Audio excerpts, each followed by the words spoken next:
ಜೈ ಜಿನೇಂದ್ರ, ಎಲ್ಲರಿಗೂ ನಮಸ್ಕಾರ. ಬೇಕ್ರಿನಲ್ಲಿ ಮಾಡೋ ಅಂಥ ಸಾಫ್ಟ್ ಮತ್ತು ಸ್ವೀಟ್ ಆಗಿರೋ ಬನ್ ಮನೆಯಲ್ಲೇ ಹೇಗೆ ಮಾಡೋದು ಅಂತ ತೋರಿಸ್ತಾ ಇದ್ದೀನಿ. ವಿಡಿಯೋನ ಎಲ್ಲ ಸ್ಕಿಪ್ ಮಾಡಿದೆ, ಪೂರ್ತಿ ವಿಡಿಯೋ ನೋಡಿ. ಅದರಲ್ಲಿ ನಾನು ಸ್ಟೆಪ್ ಬೈ ಸ್ಟೆಪ್ ಹೇಗೆ ಮಾಡೋದು ಅಂತ ಕ್ಲಿಯರಾಗಿ ತಿಳಿಸ್ಕೊಡ್ತಾ ಇದ್ದೀನಿ. ವಿಡಿಯೋ ಶುರು ಮಾಡೋಣ.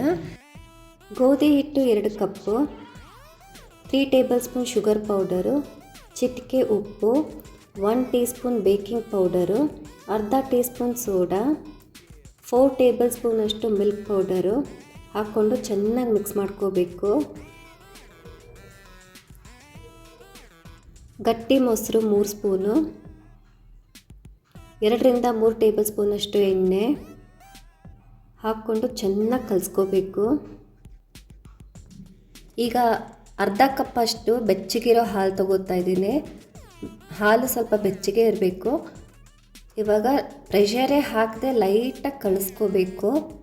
ತುಂಬ ಇಂಪಾರ್ಟೆಂಟ್ ಇದೆ. ನಾವು ಎಲ್ಲೂ ಪ್ರೆಷರ್ ಹಾಕಂಗಿಲ್ಲ ಇಲ್ಲಿ ಬನ್ಸಲ್ಲಿ.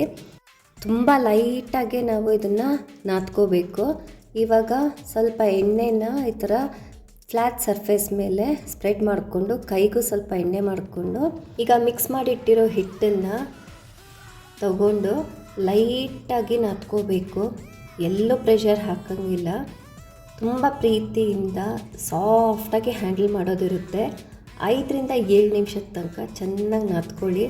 ಎಷ್ಟು ಚೆನ್ನಾಗಿ ನಾದ್ಕೋತೀರೋ ಅಷ್ಟೇ ಸಾಫ್ಟಾಗಿ ತುಂಬ ಚೆನ್ನಾಗಿರುತ್ತೆ ಬನ್ಸು. ಸ್ವಲ್ಪ ರೌಂಡಾಗಿ ಆಮೇಲೆ ಅದನ್ನು ಸಿಲಿಂಡ್ರಿಕಲ್ ಶೇಪಲ್ಲಿ ಮಾಡಿಕೊಂಡು ಮತ್ತೆ ಅದನ್ನು ಮಡ್ಚಾಕ್ಕೊಂಡು ಹಾಗೆ ಮತ್ತೆ ನಾದ್ಕೋತಾ ಇರಬೇಕು. ನೋಡಿ, ಇವಾಗ ಇದು ಸ್ವಲ್ಪ ಸಿಲಿಂಡ್ರಿಕಲ್ ಶೇಪ್ ಮಾಡಿಕೊಂಡೆ. ಇವಾಗ ಇದನ್ನು ಸಣ್ಣ ಸಣ್ಣ ತುಂಡುಗಳು ಮಾಡ್ಕೋತಾ ಇದ್ದೇನೆ. ನಿಮಗೆ ಯಾವ ಸೈಜ್ ಬೇಕೋ ನೀವು ಆ ಸೈಜಲ್ಲಿ ಬನ್ಸ್ ಮಾಡ್ಕೋಬೋದು. ನಾನಿಲ್ಲಿ ಸ್ವಲ್ಪ ಚಿಕ್ಕ ಸೈಜ್ ಬನ್ಸ್ ಮಾಡ್ಕೋತಾ ಇದ್ದೀನಿ.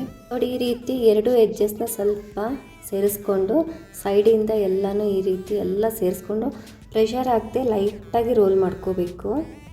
ಈ ರೀತಿ ಬಾಲ್ಸ್ ಮಾಡ್ಕೊಳ್ಳೋದ್ರಿಂದ ಬನ್ಸು ಚೆನ್ನಾಗಿ ಉಬ್ಬುತ್ತೆ.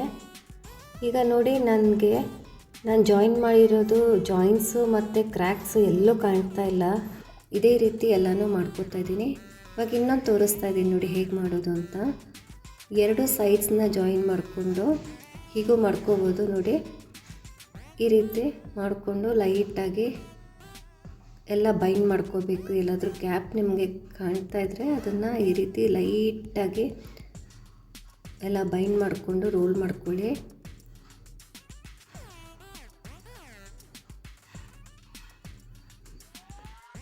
ಈಗ ರೆಡಿಯಾಗಿರೋಂಥ ಬಾಲ್ಸ್ಗೆ ನಾನು ಹಾಲಿಂದ ಈ ರೀತಿ ಕೋಟಿಂಗ್ ಕೊಡ್ತಾಯಿದ್ದೀನಿ.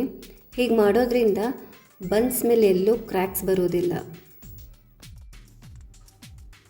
ಇವಾಗ ನಾನು ಇದನ್ನು ಮೋಲ್ಡ್ ಥರ ಯೂಸ್ ಮಾಡ್ತಾಯಿದ್ದೀನಿ. ಇದು ಸ್ಟ್ರೈನರ್ ಇದೆ. ಇದಕ್ಕೆ ಸ್ವಲ್ಪ ಆಯಿಲ್ನ ಅಪ್ಲೈ ಮಾಡಿಕೊಂಡು ಟಿಶ್ಯೂ ಪೇಪರ್ ಅಥವಾ ಬಟ್ಟೆಯಿಂದ ಎಕ್ಸ್ಟ್ರಾ ಆಯಿಲ್ನ ಒರೆಸ್ಕೋಬೇಕು. ಆವಾಗ ಅದು ನಾನ್ ಸ್ಟಿಕ್ ತನಕ ಆಗಿಬಿಡುತ್ತೆ. ಇಲ್ಲ ಅಂದರೆ ಬೇಸು ತುಂಬ ರೋಸ್ಟ್ ಆಗಿಬಿಟ್ಟು ಗಟ್ಟಿ ಬಂದುಬಿಡುತ್ತೆ. ಇವಾಗ ರೆಡಿಯಾಗಿರೋ ಎಲ್ಲ ಬಾಲ್ಸ್ನ ನಾನು ಈ ರೀತಿ ಪ್ಲೇಸ್ ಮಾಡ್ಕೊಂಡಿದ್ದೀನಿ. ನಾನಿಲ್ಲಿ ಕುಕ್ಕರ್ ಯೂಸ್ ಮಾಡ್ತಾಯಿದ್ದೀನಿ. ನೀವು ಪಾತ್ರೆನೂ ಯೂಸ್ ಮಾಡ್ಕೋಬೋದು. ಸಾಲ್ಟ್ ಹಾಕೋದನ್ನ ಮರಿಬೇಡಿ. ಸಾಲ್ಟ್ ಹಾಕಿದ್ಮೇಲೆ ಮೋಲ್ಡನ್ನ ಮೇಲ್ಗಡೆನೇ ಪ್ಲೇಸ್ ಮಾಡಬೇಕು. ಮೋಲ್ಡ್ಗೂ ಸಾಲ್ಟ್ಗೂ ಸ್ವಲ್ಪ ಗ್ಯಾಪ್ ಇರಬೇಕು. ಹಾಗೆ ಲಿಡ್ಡಲ್ಲಿ ಯಾವ ಥರ ಗ್ಯಾಪ್ ಇರಬಾರ್ದು ಮತ್ತು ಹೋಲ್ಸು ಇರಬಾರ್ದು. ಲಿಡ್ಡನ್ನು ಕ್ಲೋಸ್ ಮಾಡಿದ್ಮೇಲೆ 20 to 25 ಮಿನಿಟ್ಸ್ ಹೈ ಫ್ಲೇಮಲ್ಲಿ ಬೇಕ್ ಮಾಡೋದಿರುತ್ತೆ. ನೋಡಿ, 25 ಮಿನಿಟ್ಸ್ ಆಯಿತು. ನಿಮಗೆ ಡಿಫ್ರೆನ್ಸ್ ತೋರಿಸ್ತಾ ಇದೆ ನೋಡಿ. 2 ಫೋಟೋ ತೋರಿಸ್ತಾ ಇದ್ದೀನಿ ಎಷ್ಟು ಚೆನ್ನಾಗಿ ಉಬ್ಬಿದೆ. ಈಗ ಒಂದು ಟಿಪ್ಸ್ ಕೊಡ್ತಾ ಇದ್ದೀನಿ. 25 ಮಿನಿಟ್ಸ್ ಆದಮೇಲೆ ಸ್ಟವ್ನ ಆಫ್ ಮಾಡಿಬಿಡಿ. ಹಾಗೆ ಲಿಡ್ ಕ್ಲೋಸ್ ಮಾಡಿ ಪೂರ್ತಿ ತಣ್ಣಗಾಗೋಕ್ಕೆ ಬಿಟ್ಬಿಡಿ. ಪಾತ್ರೆ ಬಿಸಿ ಇರುತ್ತಲ್ಲ, ಆ ಬಿಸಿಗೆ ಒಳ್ಳೆ ಕಲರ್ ಬರುತ್ತೆ ಬನ್ಸ್. ನಾವು ಓವರ್ ಹೀಟಿಂಗ್ ಆಗಲಿ ಓವರ್ ಕುಕ್ಕಿಂಗ್ ಆಗಲಿ ಮಾಡೋ ನೆಸೆಸಿಟಿ ನಮಗೆ ಇರೋದಿಲ್ಲ. ನೋಡಿ, ಈಗ ಪೂರ್ತಿ ತಣ್ಣಗಾಗಿದೆ, ಕಲರು ಚೆನ್ನಾಗಾಗಿದೆ. ಈಗ ಇದಕ್ಕೆ ನಾನು ಸ್ವಲ್ಪ ಬಟರ್ನ ಅಪ್ಲೈ ಮಾಡ್ಕೋತಾ ಇದ್ದೀನಿ. ಈಗ ಇದಕ್ಕೆ ಬಟ್ಟೆ ಅಥವಾ ಟವಲ್ನ ಹಾಕಿ ಅರ್ಧ ಗಂಟೆ ಕ್ಲೋಸ್ ಮಾಡಿ ಇಡೋದಿರುತ್ತೆ. ಹೀಗೆ ಮಾಡೋದ್ರಿಂದ ನಮ್ಮ ಬನ್ಸ್ ತುಂಬಾ ಸಾಫ್ಟಾಗಿರುತ್ತೆ.